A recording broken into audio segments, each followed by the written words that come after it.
coloquio en nombre de Nueva Economía Forum y en nombre de los patrocinadores de estos encuentros, Red Eléctrica, BT y Asisa. Les doy la bienvenida y espero que cumplamos el horario y que cumplamos también las expectativas. Almudena Grandes va a hacer la presentación de nuestro conferenciante. Creo que es una buena oportunidad de escuchar al conferenciante y también a Almudena. Lo haces desde como quieres.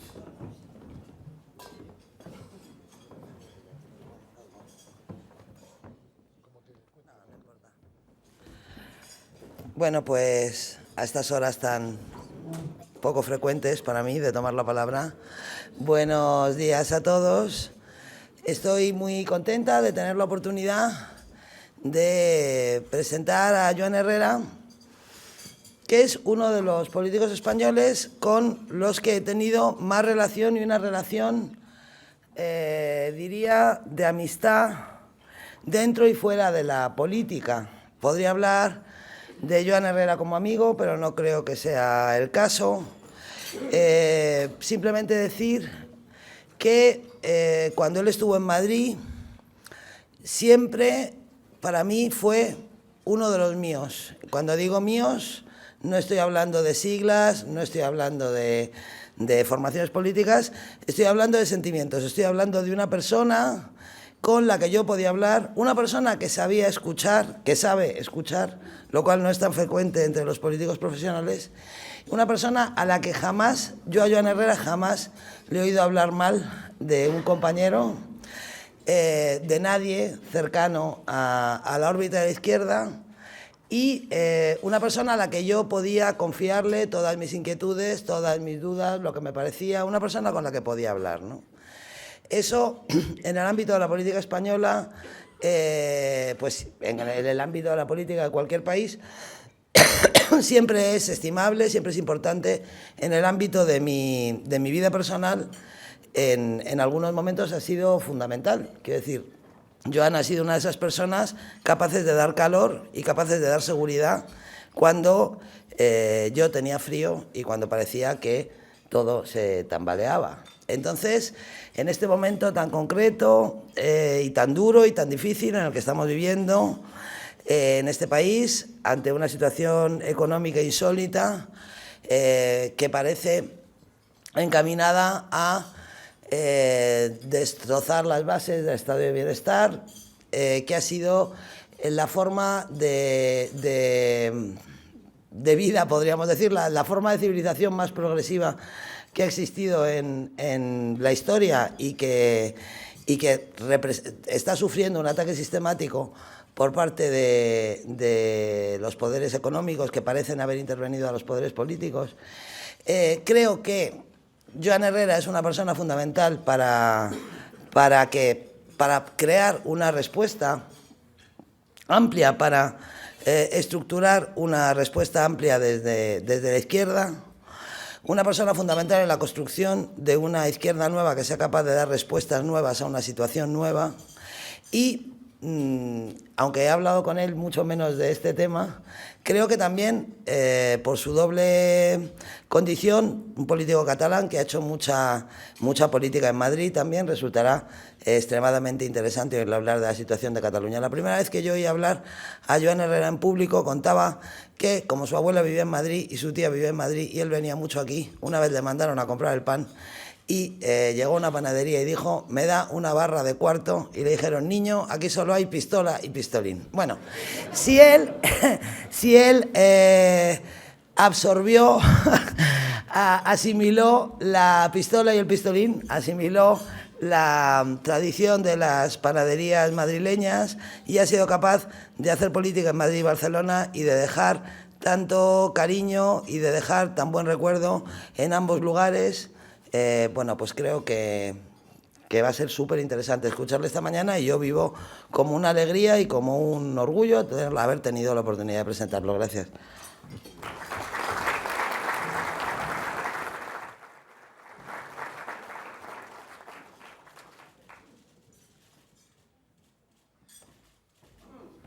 Bueno, yo tengo que empezar por agradecer a Almudena, porque ella dice: Joan es de los que nos daba calor. Pues a nosotros también nos das calor, porque esto de ser dos en el Congreso de los Diputados, Gaspar y yo, ¿no?, defendiendo los valores de una determinada izquierda y de una determinada manera de ser, pues necesitábamos calor también. ¿Para qué os vamos a engañar, no? Y también nos lo diste, ¿no? Y muchos de los que estáis aquí nos lo disteis. Yo quiero empezar esta vez con un retrato personal. No lo hago casi nunca. Casi nunca hablo de mi identidad ni de quién soy, pero como se me invita a las puertas de unas elecciones, las catalanas, donde se habla de la cosa, es decir, de la crisis económica, y se habla también del debate nacional, pues voy a empezar por ese retrato personal, porque, mirad, yo tengo 41 años, nací en Barcelona, lo sabéis, y he crecido en dos barrios. El primero de ellos en el barrio de Nou Barris, iba a una escuela en Roquetas, después nos trasladamos al Besós, iba a un instituto, a la Verneda. Los dos barrios son castellanoparlantes. Yo tengo amigos con los que hablo catalán, pero con la mayoría de mis amigos hablo en castellano. También es verdad que veraneaba en un pueblo que se llama Riudecanyes, donde casi todo el mundo habla en catalán. Y también es verdad que mi segunda ciudad desde pequeñito, porque mis abuelos valencianos, republicanos, vivían aquí, mi tía vive aquí, ha sido siempre Madrid. Os explico esto, pero tampoco es tan atípico. De hecho, hay muchas catalanas y muchos catalanes pues que son como yo. Y también os tengo que decir que lo que afecta más a mi realidad no es mi identidad, ni mucho menos. Es mi realidad como usuario de los servicios públicos. Yo llevo a mi hijo a una escuela pública y me afectan los recortes. Como usuario de la sanidad pública y sé de gente a la que le están afectando los recortes en la sanidad pública. Como cualquier hijo de vecino, tengo familia en paro y algunos de larga duración que vienen del campo de la construcción. Tengo familia muy cercana que trabaja con un sueldo que se sitúa por debajo del umbral de la pobreza. Y os cuento todo esto porque tengo mi identidad, como todas y todos, y tengo mi realidad. Y lo que afecta hoy en mi vida cotidiana es esa realidad. Digamos que el país donde vivo, pues ya lo sabéis, es una tierra de acogida, ha sido forjado por mucha gente, tiene una identidad abierta y plural. Según las encuestas del CEO, el CIS catalán, el 46% de la gente se considera más catalana que española o solo catalana, un 16% solo española, un 35% tan catalana como española. Y al lado de esa realidad hay 840.000 parados, 240.000 familias que no reciben ningún tipo de prestación. Esta es la realidad de la Cataluña de hoy, ¿no? Y lo digo porque estoy a las puertas de unas elecciones, estamos a las puertas de unas elecciones, las catalanas, y creo que es importante explicarlo. Y es importante explicar que en Cataluña hace 2 años llegó un presidente, Artur Mas, y dijo aquello de que iba a ser el alumno más aventajado.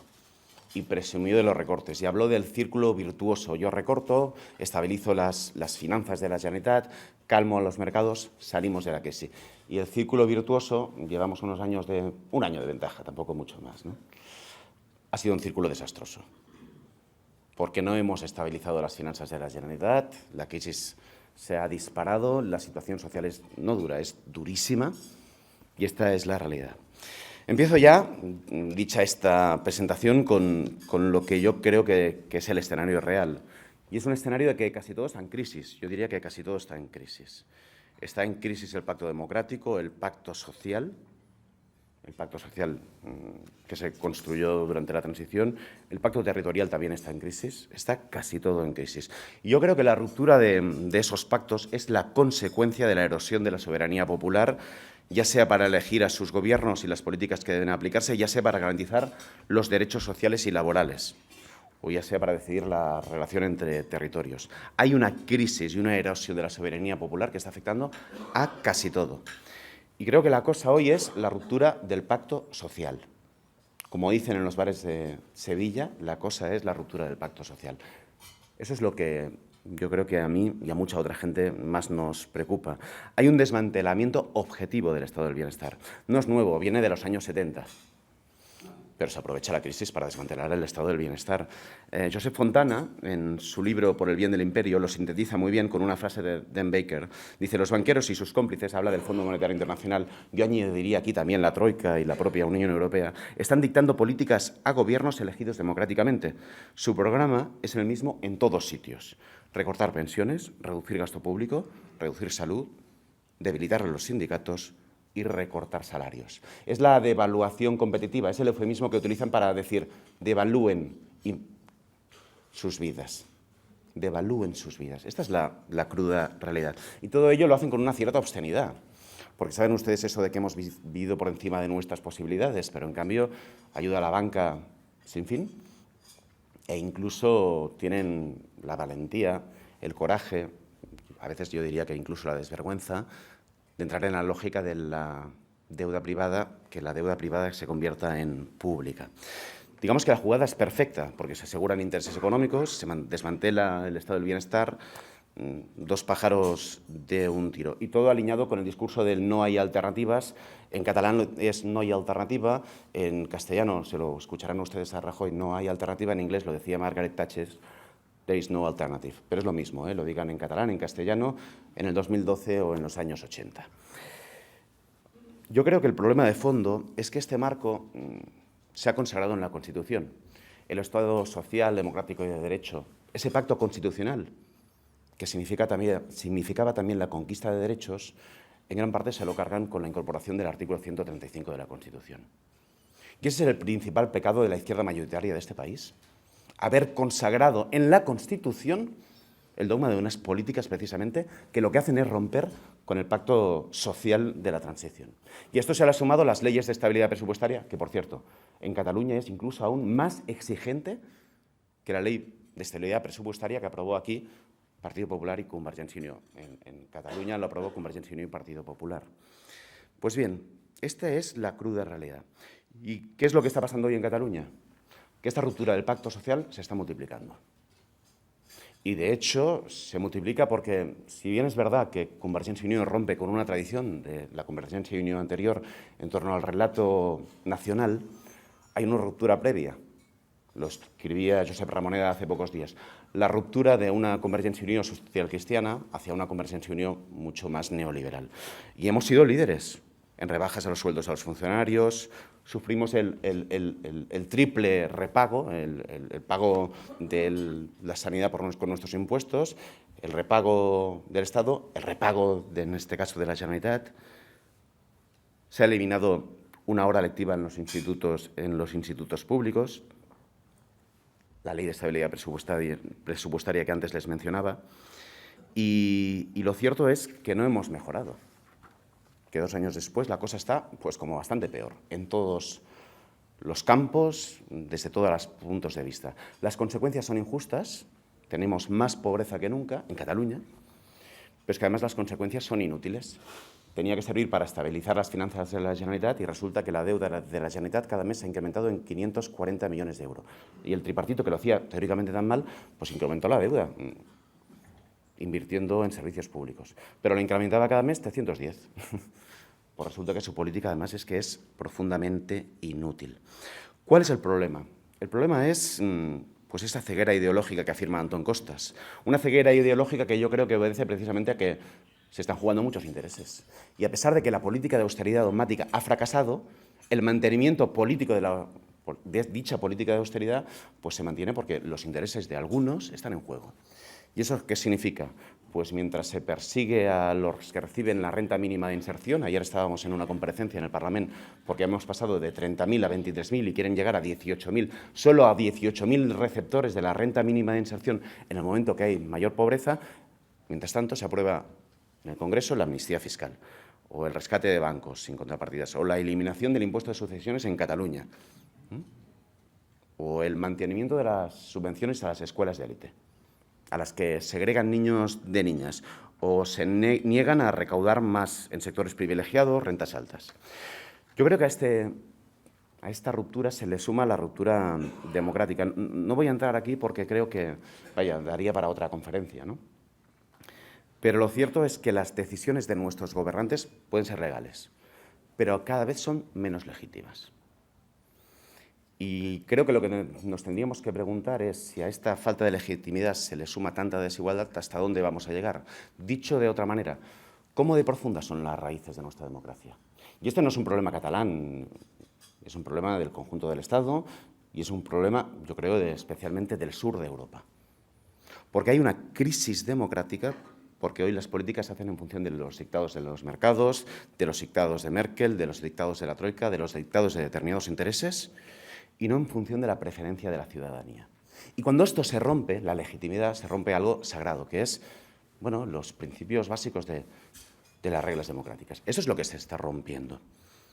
Que hoy existe, por tanto, una crisis democrática profunda que yo creo que amenaza con llevarse por delante a las instituciones del Estado. ¿Hay crisis del Estado de las autonomías? Sí. ¿Hay crisis de la monarquía? Pues también. ¿Hay crisis del Poder Judicial? Hay crisis de todo. Y esa crisis de todo se debe a la crisis, a la ruptura del pacto social y a la ruptura del pacto democrático. Cuando además más democracia significaría mejor economía, porque decidir en función del interés general, pues beneficia a la mayoría. Y en este país, en el sector financiero, en el sector eléctrico, en el sector de las infraestructuras, se ha decidido casi siempre, en muchas ocasiones, ahora, Gaspar y yo estábamos en el Congreso y antes, en función de esos intereses. ¿Qué es lo que planteamos nosotros? Que la izquierda tiene que abordar, tiene que encarar estos debates y tiene que encararlos de forma valiente, porque estamos ante el escenario de la ruptura del pacto social y de la ruptura del pacto democrático. Y nosotros vamos a hablar de ello en las elecciones catalanas, aunque no nos dejen, hablar de la cosa. Lo vamos a hacer y lo estamos haciendo. Creo, por tanto, que la principal batalla que tenemos es la derrota de las políticas de la austeridad dogmática y la principal batalla es la regeneración democrática. Y cuando Artur Mas afirma defender la soberanía de Cataluña, pero en cambio se doblega ante los dictados de los mercados, lo que hace es, bueno, protagonizar los mayores ataques a la soberanía, que los ha protagonizado Convergencia y Unió y Partido Popular, ambos dos. Y en muchos casos y en muchas leyes. Y les tengo que decir que tengo que asumir que hay veces que el debate nacional se está utilizando para tapar el fracaso de las políticas de austeridad salvaje. Y ustedes lo saben y yo también. Lo hace Mariano Rajoy, día sí día también, y lo hace Artur Mas. Nosotros nos hemos enfrentado a estas políticas, a la política de recortes. Y nadie más que nosotros ha sido el azote de Convergencia y Unió discutiendo y denunciando los casos de corrupción. Por tanto, quiero situar que este debate se utiliza para tapar. Pero aquí quiero introducir otro elemento. Hemos hablado de la ruptura del pacto social y de la ruptura del pacto democrático. Yo creo que hoy, y aquí, y entre mucha gente de izquierdas, y entre muchos federalistas, y yo lo soy, creo que tenemos que explicar que se está rompiendo otro pacto, que es el pacto territorial. Y no entenderlo es no entender también que eso forma parte del reto de la izquierda, de los retos de la izquierda. Porque el debate nacional se puede utilizar como cortina de humo, y se utiliza, pero el debate nacional existe. Y no se ha ni encarado ni solventado. Yo les reto a que me digan un Estado más plurinacional, plurilingüístico, pluricultural que el Estado español. Uno, en toda Europa. Creo que no lo van a encontrar. Y la pregunta que nos tenemos que hacer es, ¿cómo puede ser que siendo el Estado más plurinacional, plurilingüístico y pluricultural, cómo puede ser que no hayamos avanzado hacia un modelo de Estado federal? Bueno, pues de eso se trata. Creo que de eso se trata. Porque creo que hoy lo que hay que hacer es afrontar todos los debates. Porque si la izquierda no lo hace, quien va a afrontar el debate de la ruptura social, quien va a afrontar el debate de la ruptura democrática y quien va a afrontar el debate de la ruptura del pacto territorial va a ser la derecha. Y lo que vamos a intentar hacer desde Iniciativa y Esquerra Unida en estas elecciones va a ser esto, afrontar todos los debates. Miren, el estatuto que se aprobó en el 2006 fue un intento honesto del encaje de Cataluña en el marco constitucional, de entender que cabía una lectura federal en el marco constitucional, de intentar, sí, avanzar hacia un modelo federal por la vía del acuerdo. Eso fue lo que se intentó con el estatut que se aprobó por parte del Parlament y uno de sus protagonistas además fue Joan Saura, que hoy no se acompaña. Pues les tengo que decir que nada ha hecho más daño a la unidad de España que el Partido Popular con su campaña antiestatut y los magistrados que se opusieron por encima de las Cortes Generales y de lo que votó la ciudadanía en un referéndum en torno al estatut. Desde entonces, Partido Popular y Partido Socialista han ignorado el malestar. Yo tengo un amigo socialista que me dijo por aquel entonces: ahora los catalanes os enfadáis mucho, tenéis una manifestación, gritaréis y después toda la normalidad. Volveréis al regate corto. Nada más lejos de la realidad. La manifestación de la última diada no hubiese sido posible sin esa sentencia y sin la actitud hostil del Partido Popular. Y añado, y sin la indiferencia del Partido Socialista Obrero Español. Y creo que esto también nos lo tenemos que explicar y que decir. Y lo quiero decir especialmente hoy aquí, porque es relevante y es significativo. Y la realidad es que mientras el 10 de julio, después de la sentencia, la gente se manifestó para reclamar el estatut, pues el otro día, en la última diada, ya se manifestaba precisamente por el derecho a decidir, y muchos por la independencia. Esta es la realidad. Yo me continúo sintiendo federalista, y el federalismo creo que son valores, ideales, republicanos, democráticos, una manera de ver y entender la realidad social que valora como un elemento positivo la diversidad de la propia sociedad.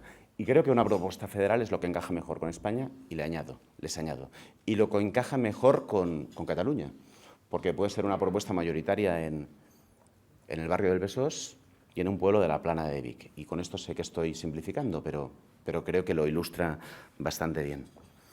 Pero estoy convencido también que la apuesta federalista hoy pasa necesariamente también por intentar desencallar las cosas. Y el derecho a decidir puede permitir desencallar la situación. Porque por el camino nos hemos encontrado con, y ustedes también lo saben, con un federalismo retórico, hueco de compromisos, y este federalismo retórico, hueco de compromisos, hoy en Cataluña no convence. Esta es la realidad. Por eso creo, en definitiva, que hoy lo que tenemos que intentar es derrotar el centralismo y que esa tiene que ser una batalla de la izquierda,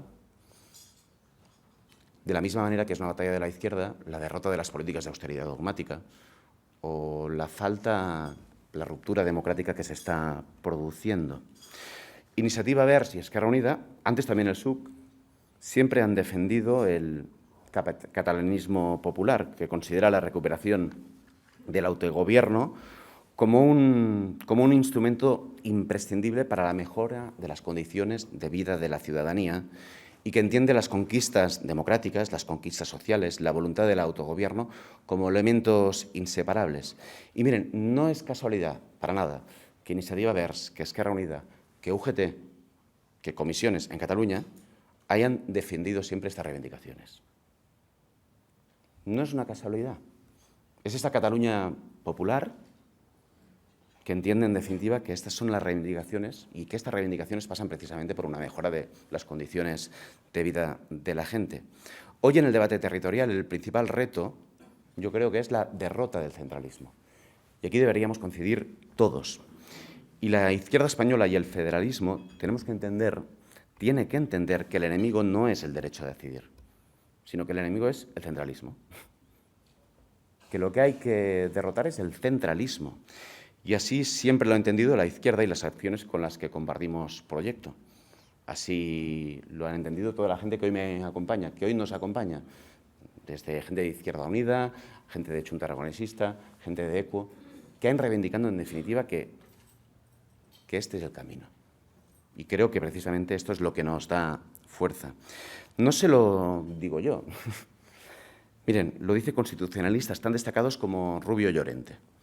En un reciente artículo decía: es deber del Gobierno contribuir a la búsqueda de las vías que permitan llevar a cabo, en este caso la iniciativa de referéndum, de la manera menos traumática para todos. Y lo urgente y lo inaplazable es verificar la solidez y el contenido de esas aspiraciones. Y por eso no hay otro camino que el de la consulta. Creo que este es el reto. Y el reto de la consulta, en tomando también desde la izquierda, desde las fuerzas sociales, la necesidad de abrir también un proceso, no sé si constituyente, pero un proceso nuevo en torno al modelo de Estado federal. Pero un federalismo plurinacional que reconozca la diversidad, que reconozca el derecho a decidir, que sea un federalismo pleno y no vacío de contenidos. Creo que este es el principal reto. Fíjense, yo creo que hoy lo que no podemos hacer es dar la espalda a lo que existe en el debate ciudadano. Y los debates que antes les he citado están, claro que están. Yo les tengo que decir que yo, que soy federalista, creo que lo que no podemos continuar encarando este debate es desde la hostilidad del Partido Popular, desde la indiferencia del PSOE y hay veces que desde la pereza, ¿no?, de la izquierda, porque da pereza, yo lo entiendo, hay muchos problemas. Pero este forma parte de los problemas que tiene este país y esta sociedad.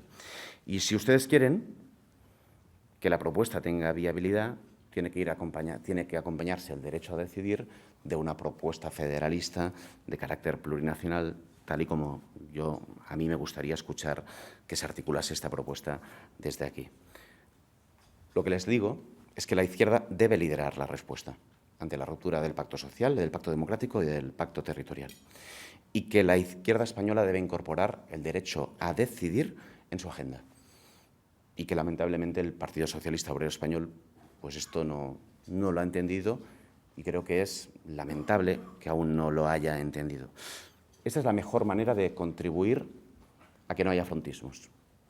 Esa es la mejor manera. Y la contribución, como decía, debe ir acompañada de precisamente una propuesta tal y como les planteaba. Tengo que decirles que autodeterminación no significa necesariamente independencia, pero el derecho a decidir lo que significa es que nos permite avanzar y nos permite desencallar situaciones. Acabo ya, voy concluyendo, porque creo que me estoy alargando, bueno, voy más o menos sobre el tiempo, ¿no? Bueno, voy concluyendo. ¿Cómo lo queremos hacer? Yo creo que esto es un elemento relevante, ¿no?, porque queremos afrontar este debate sin miedo. Estamos en Europa y en el siglo XXI, y aquí sobran el Ejército, la Guardia Civil y los Mossos d'Esquadra.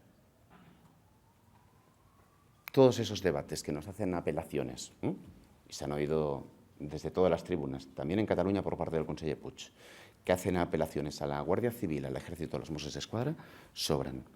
Nosotros queremos ser la garantía de que el proceso se hará sin fracturas identitarias, para unir a la sociedad y no para dividir. Y garantías de que sea un proceso escrupulosamente democrático, que respete la pluralidad de opciones y que se debata en torno al futuro de la comunidad política y no sobre sentimientos identitarios, porque no puede ser así. Y sea cual sea el resultado, que nadie se sienta ni excluido ni derrotado. ¿Y cuál es el objetivo? Yo se lo reconozco. Mi objetivo es un pacto en el marco de un Estado plurinacional que suma el derecho a decidir. Pero creo que hoy tenía que explicarlo y tenía que explicarlo con claridad. Y hacerlo, pues, como lo hacen en Canadá o como lo hacen en otros sitios. En Canadá existe cultura democrática y cultura federal y no estaría mal pues que aquí acabase paseando esto. Yo solo propongo, miren, lo que decía Manuel Azaña, ¿no?, hace unos cuantos años, en otros tiempos mucho más oscuros y difíciles, que entendía que era legítimo y democrático. Y en el año 30 decía: yo concibo, pues, a España con una Cataluña gobernada por las instituciones que quiera darse mediante la manifestación libre de su propia voluntad. Unión libre de iguales, con el mismo rango, para así vivir en paz, y añadía, dentro del mundo hispánico, que nos es común y que no es menospreciable. Acabo ya con lo que podría ser el cierre, ¿no?, porque tengo la sensación que es verdad que estamos en momentos clave, en momentos cruciales, y que lamentablemente casi todos los debates los está liderando la derecha. Pues nos podemos arremangar, manos a la obra, y entender que la izquierda que existe en Cataluña y que creo que modestamente la representamos, y que la vamos a representar aún con más fuerza después del día 25, la izquierda que queremos construir después del 25, la izquierda que se está construyendo hoy en España, lo que tenemos que hacer es arremangarnos en cada uno de los frentes que tenemos. Esto es lo que les proponemos, esta es nuestra propuesta. ¿Cómo se van a arremangar los sindicatos el 14 de noviembre? Los sindicatos y todas las entidades que convocan la huelga general. Como se están arremangando con la consulta en torno a las políticas de recortes, que va a significar que la democracia sea la que desautorice políticas que no llevan a ningún lado.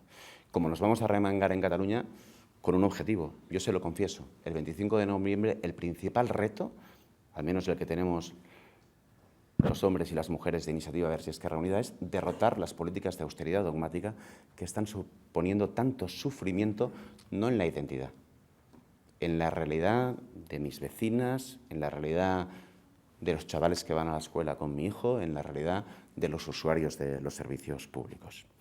Y por eso les vamos a plantear a los catalanes y a las catalanas una alianza contra la austeridad, donde se ubica precisamente el 14 de noviembre, una alianza contra la austeridad porque hoy hay que redistribuir para crecer, lo decía Luis Ignacio Lula da Silva al inicio de la anterior década en Brasil, algo que es plenamente actual, una propuesta para cuestionar la deuda, porque ya son muchos países que cuestionan la deuda y porque hay parte de la deuda que tendríamos que discutir si es legítima o no, no digo toda, pero sí para auditar, una propuesta para que haya una prosperidad con crecimiento en servicios públicos, en bienestar, en investigación y desarrollo, en energías renovables, en el cambio de modelo, avanzándonos a la siguiente crisis, que es una crisis energética, y situando la revolución verde precisamente para cambiar precisamente el escenario que nos ha llevado a la actual crisis, y con la refundación democrática y con la libertad para decidir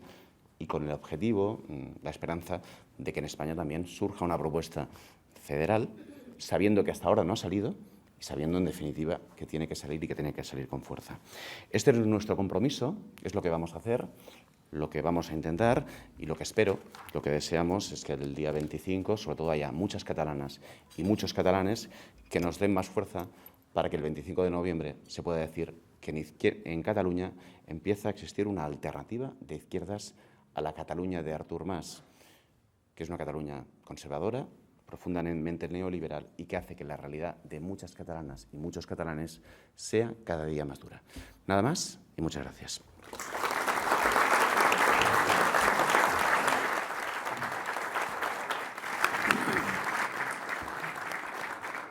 Pues si les parece, empezamos la segunda parte. He recibido una decena de cuestiones.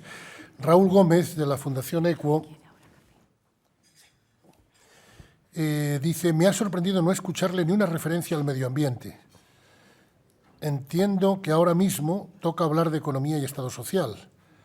No hay en lo verde, en la ecología política, respuestas a esta situación de crisis global. Bueno, quizás Raúl haya hecho la apreciación antes de que yo plantease las salidas. Yo no estoy hablando en todas las conferencias de todo, yo se los digo. Es decir, por una razón, porque entiendo que tenemos diferentes debates, pero precisamente nosotros estamos situando la salida de la crisis, y lo he sintetizado al final, como una salida donde la economía verde adquiere una gran centralidad. No lo decimos los de Iniciativa y Esquerra Unida, no lo dice solo Equo, no lo dice solo el Grupo de la Izquierda Plural, no lo dice solo Laia Ortiz cuando defiende determinadas iniciativas en el Congreso de los Diputados. La próxima crisis es una crisis energética, y lo está diciendo la Agencia Internacional de la Energía. Y nosotros creemos que para salir de la actual crisis, precisamente, invertir en medio ambiente y en la revolución verde, en el New Green Deal, en un nuevo acuerdo verde, es la palanca precisamente para generar ocupación y avanzarnos a la próxima crisis. Luego hay un paquete de preguntas más o menos sobre la cosa segunda. Joan Amor, de UGT, dice: Joan, ¿no crees que el discurso independentista de Mas solamente se trata de una cortina de humo sobre los recortes? Yo creo que Mas utiliza el debate nacional como cortina de humo, sin lugar a dudas. Lo he dicho. Y es más, existe una retroalimentación entre Artur Mas y el Partido Popular para no hablar de la consecuencia de sus políticas, que ha sido plenamente coincidente. Es un fracaso absoluto. Ayer Marc Rius, director de campaña, fue a TV3 y estaban discutiendo sobre el debate electoral, y va a haber dos bloques. Va a haber el bloque del debate nacional y el debate sobre la crisis económica. Pero no va a haber un bloque sobre el balance del Gobierno. Ustedes se imaginen, ¿no?, ir a un debate electoral sin que haya una parte del debate sobre balance. Por tanto, sí, lo utiliza como cortina de humo. Pero yo añado, lo que no podemos pensar es que solo es cortina de humo. Porque el debate existe. Digamos que es un debate que viene de hace mucho tiempo. Ustedes saben que el Estado de las Autonomías se crea, y se crea a partir del liderazgo catalán, vasco, y añado, y de la universalización del modelo por parte de Andalucía. Y ha dado sus frutos. Pero lo cierto es que hoy hay una reivindicación para un encaje que reconozca esa realidad plurinacional. Y eso no se ha solventado. Por tanto, parapetarse en es una cortina de humo, creo que es un error. Denunciar que es una cortina de humo es un acierto. Y, por tanto, creo que hay que combinar ambas cosas. La denuncia de la cortina de humo, pero entender que hoy en Cataluña existe la voluntad de ir más allá. Y les digo otra cosa. Miren, en Cataluña hay gente que se ha considerado durante muchos años federalista. Pero lo que dice es que para avanzar hacia un modelo federal hace falta federalistas en el resto de España. Y los federalistas los hay, pero la propuesta no emerge, no se articula. Josep Ramoneda no se puede decir que sea un independentista, vaya, de larga tradición. Es el que hoy está escribiendo que hay que dar un paso adelante. Y yo lo que les planteo es que si no queremos ir a escenarios frontistas, si lo que queremos es encarar el debate no con la amenaza, que es como creo que hay veces que lo plantea el Estado español. Estoy hablando de la amenaza de ustedes serán expulsados de la Unión Europea, no de los chascarrillos, que eso creo que es muy poco interesante. Creo que no iremos a ningún lado. Hay que hacerlo precisamente con valores democráticos y, añado, con una propuesta de seducción. Y eso es lo que no existe. Por tanto, como conclusión, sí, hay cortina de humos. No es solo una cortina de humo. Y ambas cosas son ciertas. Y creo que tenemos que tener presente el debate para saber dónde estamos y dónde nos ubicamos. Pues en esta línea, Fernando Jáuregui dice, ¿no sería conveniente un gran pacto nacional que replantee el título 8º de la Constitución para hacer una especie de federalismo asimétrico, si ello fuera posible, de manera que Euskadi y Cataluña tengan más competencias que el resto de las comunidades autónomas? Yo a Fernando le diría lo siguiente. Claro que es posible, pero la cuestión es, ¿nos embarcamos ahora en un proceso de reforma constitucional farragoso que a lo mejor no acabe en ningún lado? Yo creo que lo que tendríamos que hacer es, en primer lugar, ver si es posible el pacto y, en segundo lugar, articular una propuesta desde aquí. Pero digamos que no se trata solo de reformar el título 8º, se trata de reconocer esa plurinacionalidad, el derecho a decidir, el normalizar las cosas. Y el normalizar en el país que estamos. Yo sé que para eso es difícil, y es difícil porque cuando Rubio Llorente lo escribía en el artículo que he citado, ¿no? Cuando se contrapone Constitución a democracia, tenemos un problema, porque la Constitución tiene que tener una base profundamente democrática. Y creo que hay veces que nos estamos, cuando el debate se produce, encorsetando en debates muy nominalistas, sin entender la profundidad democrática del proceso ni del momento. Y, por tanto, sí, bueno, encarémoslo, pero creo que no solo se trata de la reforma del título 8º, sino de algo que tiene que significar, en definitiva, abrir una nueva etapa. Y creo que lo que sería un error, desde mi punto de vista, es ahora entrar en un proceso que se dilatase, que fuese farragoso. Necesitamos la emergencia de una propuesta federal y, en paralelo, el reconocimiento del derecho a decidir. Y quizás así consigamos entrar en una lógica no de frontismo, sino de simple debate democrático, que creo que es lo que nos conviene a todos. Ahora, Fernando, yo creo que te trataba de provocar en el hecho diferencial entre Cataluña, País Vasco y en las demás comunidades. Sí. Y tú no querías entrar. Bueno, no, yo lo he entendido, pero mira, aquí vosotros sabéis que hay una propuesta trampa. Y la propuesta es la siguiente. Vamos a un escenario de recentralización del conjunto de comunidades autónomas y, en realidad, dejamos el mismo autogobierno para Cataluña y para Euskadi, reconociendo la asimetría. Y vamos a ver. Yo creo que eso no es serio, ¿no? Porque creo que esa es la pretensión que ha existido durante mucho tiempo por parte del Partido Popular cuando discute en el sentido de determinadas comunidades autónomas. Y, en segundo lugar, porque, añado más, en España existe una realidad diferencial en Cataluña y en Euskadi, es cierto. Pero la demanda de autogobierno es igual en todas partes. ¿Andalucía es igual que Madrid en la demanda del autogobierno? No. Lo que me refiero es que hay una mayor demanda de autogobierno, o Aragón, o Asturias. Bueno, no voy a entrar en todos los detalles. No. Por tanto, lo que creo es que lo que tenemos que ir hacia un modelo claramente federal, de reconocimiento plurinacional y que reconozca el derecho a decidir. Ahora bien, el problema es que este debate, el debate que hoy yo les estoy planteando, se lo planteo yo, que vengo de Cataluña. Y no lo tengo que plantear yo. Dicho de otra manera, la pelota no está en mi tejado, en nuestro tejado. La pelota está en el tejado del Estado y lo que tiene que haber es la articulación de fuerzas democráticas y de izquierdas plurales, y ojalá aquí también entrasen fuerzas conservadoras, para articular una propuesta de modelo federal. Porque lo relevante no es lo que diga yo, en este caso. Lo relevante es si, por parte del Estado, somos capaces de articular, de salir, de elaborar una propuesta que reconozca dicho encaje. Para mí este es el debate, ¿no? Enrique, no consigo leer, ¿tengo problemas yo de lectura o es que la gente escribe cada vez peor? No sé. Las dos cosas. Quizás es médico. Enrique, ¿qué puede ser? Bueno, es igual. Dice, ¿no cree que al igual que existe un centralismo español, existe también un centralismo en Cataluña de Barcelona? ¿Se plantea a la izquierda cambiar también ese centralismo? Yo creo que existe un centralismo de Barcelona, sí, y hay veces que existe un descuido de la Barcelona metropolitana también. Es decir, yo creo que sí que existe un centralismo de Barcelona y tendríamos que ir a un modelo territorial distinto, donde las diputaciones dejasen de existir y fuésemos a un modelo de veguerías. Le pongo el ejemplo de Terras de l'Ebre, ¿no? Tortosa, ¿eh?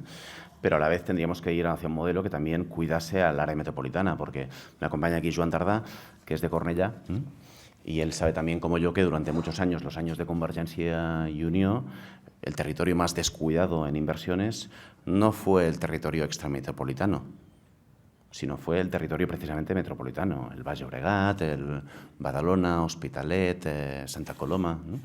Y ese descuido también existe. Y creo que ese descuido se puede volver a multiplicar, se está volviendo a él precisamente con los gobiernos de Convergència i Unió. José Manuel Fernández, que no debe ser médico porque escribe que se le entiende todo, del Ayuntamiento de Bustarviejo, dice, ¿considera usted que la independencia puede ser una pócima mágica que convierta el café para todos en vino y rosas para Cataluña?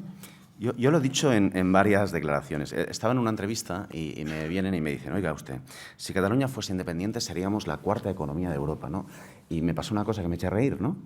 Porque yo creo que, bueno, podemos hablar de muchas cosas y de las virtudes, las ventajas, los inconvenientes de la independencia, y todo es legítimo. Pero vamos a ser serios. Es decir, la independencia puede tener ventajas y puede tener inconvenientes. Y es una cuestión de voluntad de la ciudadanía. No hay un independentismo mágico que todo lo solvente. No es una pócima mágica que nos hará... Vaya, hay una expresión en catalán que es lligar els gossos amb llonganisses, atar los perros con... En España también. Sí, bueno, es que hay veces, ¿veis? Que... Esto es que llevo... Somos más parecidos. ¿Veis cómo somos tan parecidos? No, pero es que llevo un tiempo en Cataluña y hay veces que las expresiones ya, cuando estaba aquí... Pues bien, a dar los perros con longanizas. Pues no, digamos que la estructura productiva catalana es una estructura productiva que en algo es distinta a la del resto de España, porque hay más sector industrial, algo más, hay más sector turístico, pero hay un fuerte endeudamiento privado, se ha dependido mucho de la construcción. Por tanto, bueno, hay pluses, no digo que no, pero no es tan distinta. Y, por tanto, creo que si algo hay que explicar es que no hay un independentismo mágico que todo lo solvente. Y añado, cuando además Artur Mas dice que lo primero que hará es bajar impuestos, lo que no explica es que será las rentas más altas, ¿no? Y que supongo que el modelo acabará siendo Irlanda y no Islandia, o Irlanda y no Finlandia. En Finlandia, con un 20 y pico % de paro, salieron de la crisis invirtiendo en educación, servicios públicos, política industrial. En Irlanda, bueno, ¿qué les voy a explicar, no? Pues también pues depende, es decir, la Cataluña, independiente o no, será mejor o no en función de quién gobierna, como en todas las sociedades. Por tanto, no hay independentismo mágico, es todo muy complejo y puede tener ventajas, la independencia, y puede tener inconvenientes, pero creo que el debate no lo tenemos que encarar, desde mi punto de vista, en estos términos. María de Delas, de Público, dice, ¿la consulta a realizar en Cataluña se puede hacer en la ilegalidad? La consulta se debe hacer en la legalidad y a partir del acuerdo, y yo creo que eso es lo que debería ser. Y vamos a ver, le contesto a María de otra manera. Yo creo que lo que hay que hacer es normalizar y tiene que haber un gran debate en España para que lo que escribía Rubio Llorente pues esté plenamente normalizado. Añado, en algunas encuestas realizadas en el conjunto del Estado, la mayoría de la gente dice sí, que puedan decidir qué fórmula, qué modelo de Estado tienen. Y yo creo que esto, si lo viviésemos con más normalidad, pues lo viviríamos también pues, de forma más sana, como lo están haciendo en otros sitios. Y no se cae el mundo. Y añado yo, y a poder ser, articulando una propuesta de modelo federal que irrumpa también como una opción, porque hoy la propuesta federal no existe, ¿eh? No está en la agenda, y no está en la agenda porque en España no se ha articulado dicha propuesta. Alguien que no firma, que está en su derecho, dice: usted ha defendido que se respete el principio de ordinalidad a la hora de determinar la cuantía de las transferencias entre comunidades autónomas. Desde una posición de izquierdas, ¿por qué se deben establecer límites a la solidaridad? Si los hay entre territorios, ¿debería haberlos también entre las personas? Yo lo que he defendido es el modelo alemán, un modelo de Estado federal donde se respeta el principio de ordinalidad. A la vez he dicho siempre que tiene que haber elementos de solidaridad. Y nosotros siempre hemos planteado que la solidaridad debe existir y debe estar fijada en los modelos que se definan. El principio de ordinalidad es tan simple como yo tengo 120 y Almudena tiene 80, o al revés, Almudena tiene 120. No, Almudena tiene 120. No, pero es que, bueno, vamos al ejemplo contrario. Almudena tiene 120 y yo tengo 80, y después de dar y quitar, Almudena puede tener 103 y yo 97. Pero o si ustedes quieren, Almudena 101 y yo 99, pero respetando el principio de ordinalidad, porque de lo que se trata en definitiva es de garantizar servicios públicos básicos, y hoy hay comunidades que no lo pueden garantizar por igual. Y es sencillo, y es más, esto existe en otros sitios, y en los modelos federales existe.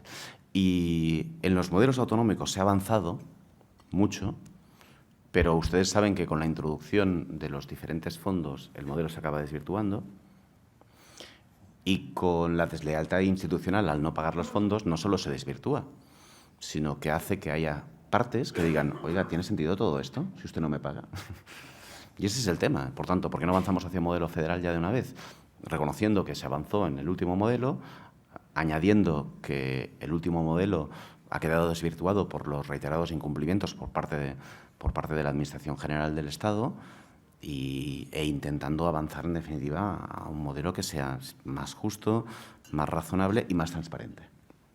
Pues en esta misma línea, decía Félix Martínez, pregunta: llegado el momento de la consulta sobre la independencia de Cataluña, ¿cuál sería la posición de Iniciativa Catalana Verds? Yo creo que, en primer lugar, hay mucha gente que en Cataluña cree que el día 25 de noviembre estamos votando independencia sí o independencia no. Y hay algunos que, es más, quieren instalar que estamos votando eso. Anímicamente, en el momento anímico de la votación. Y el día 25 estamos votando las políticas de salud, las políticas educativas, la política fiscal, el modelo de sociedad. Estamos votando muchas otras cosas. Y cada vez que nos sitúan en este dilema de ¿usted qué va a votar, sí o no?, pues yo lo que digo es que el 25 de noviembre estábamos votando muchas otras cosas. Y yo creo que también estábamos votando, bueno, a favor del derecho a decidir, pero creo que eso es muy, muy transversal en Cataluña. En segundo lugar, lo relevante no es lo que yo vote, yo creo, sino finalmente en qué condiciones se va a producir la pregunta. Si va a ser el Estado capaz de articular una propuesta de Estado federal. Y yo, pues depende, yo lo he dicho muchas veces. En Iniciativa somos muchos los federalistas. En Iniciativa hay independentistas, gente que venía del federalismo, que está, bueno, cansada de que no haya una propuesta federal, y en Iniciativa también los hay. En Iniciativa y en Esquerra Unida hay gente que duda, que también la hay. Porque no todo es blanco y negro, pues depende de cómo lleguemos. Y lo que sí que digo es que tanto Iniciativa como Esquerra Unida finalmente tendremos una postura. Pero lo que queremos es construir el proceso. Porque lo que para nosotros es fundamental es no entrar en una lógica de bloques o de frontismos hoy en Cataluña. Y si lo que hacemos es instalarnos en el usted que votará el sí o el no, yo claro que tengo opinión. Y yo ya lo he dicho. A mí me gustaría que hubiese una propuesta de federalismo plurinacional. Pero veremos cómo llegamos y veremos cuándo lleguemos. Saben esto de que Artur Mas, ¿no?, decía una cosa antes de campaña, hoy ya dice que Estado propio, ustedes lo saben bien, puede ser un Estado con una relación federal, confederal o sin relación, y lo dice que para el 2020, ¿no?, ahora. Bueno, pues ya veremos, Pero en cualquier caso, yo lo que sí que creo es que lo que es importante es el cómo llegamos y en qué escenario. Y la opinión de la ciudadanía de Cataluña basculará hacia un lado o hacia otro en función de cuál sea el escenario y la propuesta también que venga del Estado. Si viene una propuesta de seducción, si ustedes me lo permiten, ¿no?, de reconocimiento de lo que Cataluña es, pues esa propuesta no llega nunca.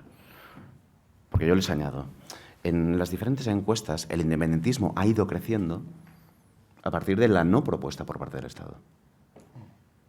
Y creo que esto tendría que llevar a alguna reflexión. Cada vez que el ministro Wert habla, que el ministro Margallo habla, que Rajoy habla, crece el independentismo. Supongo que lo saben, ¿no? Supongo que lo saben.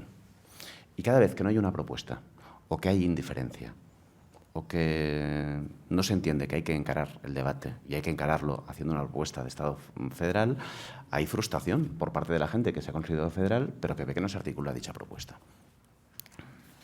Bueno, Félix, ¿dónde está Félix? Que yo creo que está verde, ¿eh? Que está verde la cosa. Julio Vidal dice, ¿cómo sería su España federal? ¿Solo una república? ¿Puede ser con monarquía? 2. 17 parlamentos más un parlamento central. 3. 17 leyes de educación de 17 estados. Bueno. Pide casilla, además. Veo que de la cosa, como decían en Sevilla, no hablamos, ¿no? Que hablamos, y yo lo he introducido en el debate, ¿eh? Pero ¿cómo sería? Pues con el reconocimiento de la realidad plurinacional y con el reconocimiento del derecho a decidir de aquellos que se sienten, se consideran nación. Y como Cataluña se siente, no voy a los argumentos históricos, ¿eh? Para mí la construcción de un país va en función de las voluntades de las gentes, ¿no? Pues sería así, ya está. Y no sería como lo es hoy, ya se lo digo. Es decir, con un Senado que no es una Cámara de Representación Territorial, no sería como es hoy, sin el reconocimiento, en definitiva, de esta realidad plurinacional. No sería como es hoy, con un recurso como el que interpuso el Partido Popular ante el Estatut. No sería como es hoy. Esto, ya le digo yo, que no puede ser. Bueno, la cosa no sale solo la otra cosa, pero bueno, Alfredo Crespo dice, ante la crisis del Partido Socialista Catalán y del Partido Socialista Obrero Español, ¿puede pescar Iniciativa Catalunya Verds en el caladero socialista? Sí. Nosotros nos consideramos, Iniciativa Verds y Esquerra Unida, nos consideramos, en Iniciativa Verds y en Esquerra Unida hay federalistas y también hay gente que se siente independentista. Pero nosotros lo que queremos es intentar desencallar la situación. Y en torno a la relación de PSC y PSOE yo no voy a entrar. La verdad es que prefiero no entrar, porque creo que lo que hemos vivido en estos días y lo que venimos viviendo en los últimos días, lo que pone de manifiesto, ¿no?, es que esa indiferencia que antes les explicaba se mantiene y esa incomprensión que antes les explicaba también se mantiene. Bueno, tengo dos cuestiones que no tienen que ver con la cosa 2, pero con la cosa 2 ha llegado otra última pregunta de Teresa Salas, que dice, usted apela al pacto para hacer efectivo el derecho a decidir, pero si el pacto no es posible, ¿qué camino habría que seguir? ¿Cuánto tiempo se puede esperar a que llegue ese pacto? Bueno, pues yo creo que tenemos que articular propuestas y articular propuestas desde el principio democrático. Yo como creo que la democracia es imbatible, ¿no? Imbatible, ¿no? Pues creo que finalmente se avanzará y supongo que por el sentido común de todos en el escenario de pacto, y si no es posible, pues se verá cuál es el escenario y ya lo gobernaremos. Las dos cuestiones que no tienen que ver, Ignacio Buqueras dice, la conciliación, la igualdad, la corresponsabilidad, la productividad precisan horarios racionales. La mujer, los hijos son los que más sufren por esos horarios no racionales. ¿Cuál es su criterio sobre este tema? ¿Qué dice su programa sobre este asunto tan importante de la vida y de la forma de vivir? En primer lugar, lo que está afectando más a la racionalidad de horarios es el recorte en el estado del bienestar. Hoy, los recortes en la aplicación de la ley de dependencia, los recortes en educación, los recortes en la escuela de 0 a 3, a quien afectan es a la mujer, que es la que se carga con el mantenimiento de los hijos primero y de los mayores después. Y está suponiendo, en definitiva, una sociedad en la que el 50% de la población, por el desmantelamiento del estado del bienestar, es menos libre. Por tanto, lo primero que tenemos que decir si queremos racionalizar horarios es que para racionalizar horarios necesitamos estado del bienestar y no la destrucción del estado del bienestar que se está protagonizando a día de hoy. Primer elemento. Segundo elemento, nosotros estamos a favor de la racionalización de horarios, de la compactación de horarios y de un tipo de trabajo que también en intensidad energética sea más eficiente y en calidad de vida se multiplique. Y, por tanto, eso va a ser uno de los elementos que planteemos en el programa electoral. Y una última pregunta, Miguel Ángel Gallardo dice, ¿qué opinión le merece la Oficina Antifraude? No hay nada parecido fuera de Cataluña, puede verse como la lucha contra los que luchan contra la corrupción. ¿Qué es lo peor? ¿Cómo cambiaría usted la composición y el funcionamiento y las prioridades de esta Oficina Antifraude? Nosotros es una propuesta que la apoyamos, creemos que es una buena medida, pero creemos que tenemos que ir mucho más allá, especialmente en Cataluña, en torno a las políticas de lucha contra la corrupción. Porque la Oficina Antifraude es un buen instrumento, pero es un instrumento que no es suficiente. Y se lo digo por una razón, porque en Cataluña en estos días estamos hablando del debate nacional, pero no estamos hablando de la calidad democrática, porque en Cataluña hay corrupción, ha habido corrupción. Y no es posible la transición nacional sin la explicación de los casos de corrupción que han afectado además al principal partido que quiere liderar la transición nacional. Y estoy hablando del cas Palau de la Música, con la financiación irregular de Convergencia Democrática de Cataluña, o el más reciente caso ITV, que también afecta a Convergencia, o el caso Crespo, en materia de sanidad. Y lamentablemente, en torno a estos temas, no ha habido explicación. Yo lo que creo es que hoy lo que no podemos avanzar es como sociedad sin erradicar la corrupción, sin expulsarla. ¿Y eso qué significa? Una política con las paredes de cristal. Una política donde las leyes de transparencia lo que nos permitan decir es cómo funcionan los lobbies que existen y van a continuar existiendo. Una política que haga que las decisiones de carácter económico se den en función del interés general. En este país, los principales problemas económicos que tenemos es porque en las grandes infraestructuras hemos optado por infraestructuras ineficientes. Yo estaba en el Congreso cuando a mí me ridiculizaban, y no solo desde la tribuna del Congreso, sino desde las tribunas de algunos periódicos, por decir que el AVE era ineficiente. En Alemania llevan muchos años haciendo AVEs a 220 por hora, que cuestan un tercio. La pregunta es ¿por qué no lo hemos hecho? Porque hay quien ha ganado mucho con una decisión ineficiente desde el punto de vista económico, que no defendía el interés general, que defendía el interés particular. Lo mismo podríamos decir del sector financiero. Planteamos en el 2006 una regulación sobre el endeudamiento familiar y privado, para evitarlo, semejante a la legislación francesa. Nos ridiculizaron en el Congreso, desde Partido Popular, Convergencia y Unió y Partido Socialista y desde tribunas. Y lo mismo podría hablar del sector eléctrico. Ustedes saben que debemos 24.000 millones de euros, ¿no?, déficit tarifario. ¿Quién aborda el debate sobre la mala regulación del déficit? ¿Qué estoy diciendo con todo ello? Que hoy, en Cataluña y en España, no podemos encarar ninguna transición ni social ni democrática sin encarar precisamente la necesidad de una política con las paredes de cristal. Y lamentablemente lo que está pasando en Cataluña es que los casos de corrupción se tapan. Y antes debajo de la alfombra, y hay días que se tapan debajo de la señera. Y esto es así. Y eso no es tolerable. Porque en Cataluña ha habido corrupción y en Cataluña no se han producido las explicaciones que se deberían haber producido. Y se lo digo yo, que hemos sido derrotados en las peticiones de comparecencia de Artur Mas en el Parlamento de Cataluña para que se explique en el cas Palau, por poner un ejemplo. Pero se lo digo entendiendo que este tiene que ser un debate, porque es un debate que tiene que afrontar todas las sociedades y también la sociedad catalana. Y lamentablemente, fíjense, ¿no?, es un debate que nos encara y yo creo que es un debate vinculado con la calidad democrática y con la salida de la crisis económica. El debate es sobre la corrupción, la transparencia y la calidad democrática. Pues muchas gracias. Hemos cumplido el horario, Ignacio, para que veas que vamos poco a poco avanzando. Ramón Casanova, en nombre de los patrocinadores de BT, de Asisa y de Red Eléctrica, hace el cierre y nos podemos ir a seguir trabajando.